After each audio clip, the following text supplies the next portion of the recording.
Everyone these days is talking about what happened in Washington, D.C. about a week ago, where you had these young kids, white high school kids wearing Make America Great hats, smirking and getting into it with a tribal elder veteran who's banging on a peace drum. And it's set this whole issue on race in our community on fire again.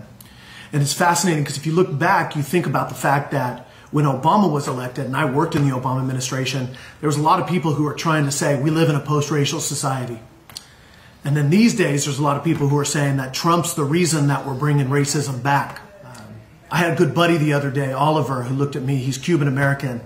And I said, isn't this horrible how all this stuff's going on? And he said, nah, man. He says, at least I know where they're at now, right? This stuff has always existed. It continues to exist. It will exist in the future. But I'm okay with flushing them out. I'm okay with knowing where it's at. At least I know where they're at. So how crazy is it that that happened on the same weekend where we celebrated Martin Luther King Day? And my daughter brings this beautiful book home from her school and her library, and we're sitting up reading it at night, looking through about that dream and talking about what Dr. King saw. We're talking about the conditions that people lived in, those conditions that other people didn't want to even see that they lived in those conditions, so they wouldn't even be aware of it. And we talk about this dream. It's a very simple dream. We want everyone to live, learn, work, and play together. How beautiful is it that in our kids, they have not been infected by the world yet?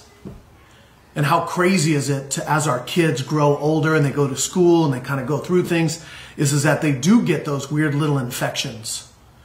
I read about it one time in a book, The Power and the Glory by Graham Greene, where they were discussing this young girl who was perfect, but she had that one little speck on her, that speck that was going to grow into a mold. And it was the world, it was the negativity, it was the sins, it was all these other things out there.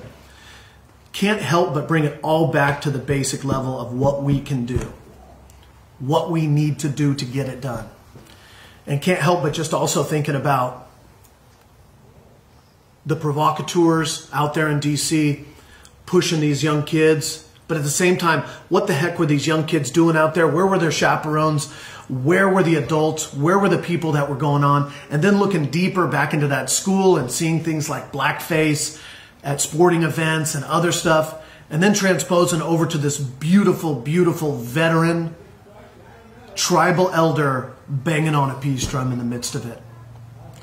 The smirks from the young kids, the provocateurs trying to push them, other people raising hell, and I just keep coming back to that veteran, First Nations elder beating on a peace drum, holding strong in the midst of the storm. Not accusing people, but holding strong. We're in a storm these days. All of us need to hold that in our mind, that we need to look to those people who are banging those peace drums. And that drum doesn't always bang loud. Right now, a lot of the noise around us is much louder than that slow hum of that peace drum in the background. But I think our First Nations people let us know rightfully and righteously what the heck we need to be doing these days. And we need to be quiet enough to hear that peace drum. God bless everybody. Happy Martin Luther King life. Amen.